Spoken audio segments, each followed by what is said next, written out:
आओ विराज, आओ।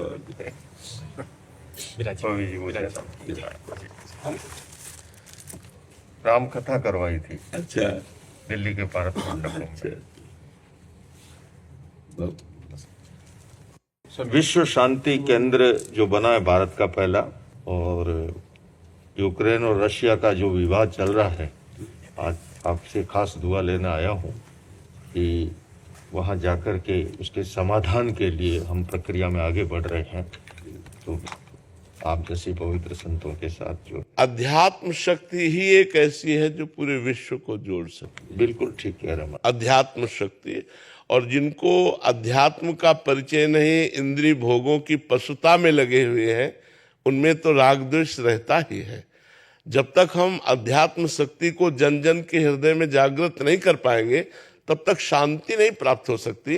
श्रद्धावान लभते ज्ञानम तत्परा संयतेन्द्रिया ज्ञानम लब्ध्वा पराम शांति मचेरणादि गच्छति। आपने बिल्कुल ठीक फरमाया। रागा द्वेषा क्षयाम उपागत यस्य ब्रह्मा विष्णु व हरो जिनो व नमस्तस्मै।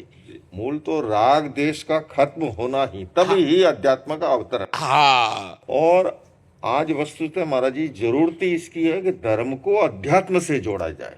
और जिस दिन अध्यात्म का अंकुर प्रस्फुटित हुआ, अशांति अपने आप खत्म हो जाए। बिल्कुल बिल्कुल जी। सुनते थे इतिहास में, बुद्ध ने घर छोड़ा, महावीर ने छोड़ा, आपने काशी पधारे, काशी से आप यहाँ पधारे, और जो आप गंगा बहा रहे हैं, इसकी जरूरत है। खासकर युवा पीढ़ी को जो आप मार्गदर्शन देते हैं जो अध्यात्म का, हमको बहुत अच्छा लगता है। क्योंकि हमारे देश के भविष्य यही है। जो नवयुवक बच्चे हैं वो व्यसन और व्यभिचार से ग्रस्त होते चले जा रहे हैं।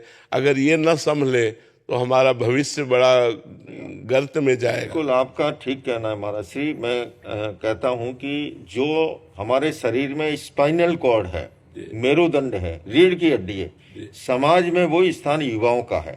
मेरुदंड अगर लड़खड़ा जाए पूरा शरीर डाउन हो गया। और हमारी युवा पीढ़ी जो है अगर वो पतन के रास्ते चली गई, तो इसलिए ये जो दिए और तूफान की लड़ाई है संस्कृति और अपसंस्कृति की, तो उसमें आपका जो मार्गदर्शन है वो महत्वपूर्ण है। और उसी की आज इस देश को जरूरत है, दुनिया को जरूरत है। आप संतों की कृपा से ही जो यथा किंचित बोल पाते हैं, जो जैसे बन पाता है प्रयासरत है। आप मूल स्पर्शी बोलते हैं और ये बहुत बड़ी बात है। उसी की, उस तत्व की ही जरूरत है। जब मैंने लोगों को पता लगा कि एक जैन मुनि राम कथा का आयोजन कर रहा है, तो जो लोग नहीं जानते हैं उन्हें कुछ, अरे जैन मुनि ऐसा इतिहास में कभी नहीं हुआ। मैंने कहा राम जी का वो स्थान है जैन धर्म में जो आदिनाथ भगवान ऋषभ का है या महावीर का है, उनको भी मोक्षकामी माना। वो भी ब्रह्म है, परमात्मा है, ईश्वर है, भगवान है, कोई अंतर नहीं है। ये अंतर बाह्य है। देखो, हमें लगता है कि चाहे जो संप्रदाय हो या चाहे जो धर्म हो, जब ये बात समझ लेगा कि परमात्मा एक है, फिर तर्क या द्वेषात्मक भाव या किसी की अवहेलना, इन शब्दों का कोई स्थान नहीं रह जाता है। और जब तक एक का अनुभव नहीं होगा, तब तक नानात्व में भ्रमित होने वाला न ज्ञानी है, न वो महात्मा है। महात्मा तो वही है जो वासुदेवा सर्वमिति, सब जगह एक ही परमात्मा को देखता है। आए तुले पयासु, आत्मवत एक दृष्टि से जो आपने कहा, यही प्राकृत का महावीर वाणी का, आए तुले पयासु, अपने आत्मवत जो है सबको एक दृष्टि से। बिल्कुल बिल्कुल। तो जो भी जितने भी बड़े महात्मा हुए हैं, उनका अनुभव भी यही हुआ है। हाँ, उनका अनुभव ही, उन्होंने कभी पंथ संप्रदाय मजहब की बात ही नहीं। आप देखिए, हाँ, कषाय मुक्ति किल मुक्ति रहे। मुक्ति क्या है? बोले कषाय से, क्रोध, मान, माया, लोभ, इससे मुक्त हो जाना मुक्ति। सोई उज्जूय भूयष्ट धम्मो शुद्ध सचिट्ठई। धर्म का पात्र कौन? जो रिजु है, पवित्र है, निर्मल है। 15 प्रकार के सिद्धत्व का वर्णन किया। तीर्थ सिद्ध, अतीर्थ सिद्ध, अन्य तीर्थ सिद्ध, स्वलिंग सिद्ध, गृहलिंग सिद्ध। उन्होंने कहा कि सिद्धत्व का संबंध न देश से है न वेद से है। हमारी भावधारा पवित्र हो, निर्मल हो, राग द्वेष मुक्ति हो, कषाय मुक्ति।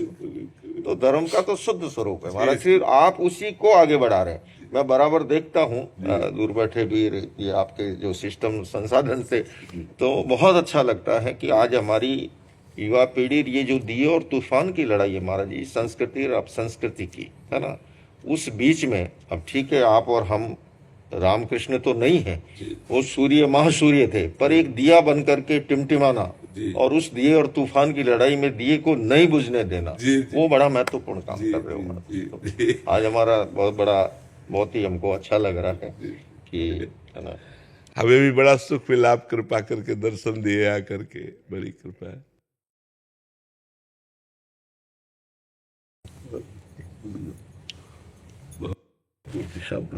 बड़ी कृपा की दर्शन दिया करके। और लक्ष्मी पापी के भी होए, संत समागम हरि कथा जग में दुर्लभ होए।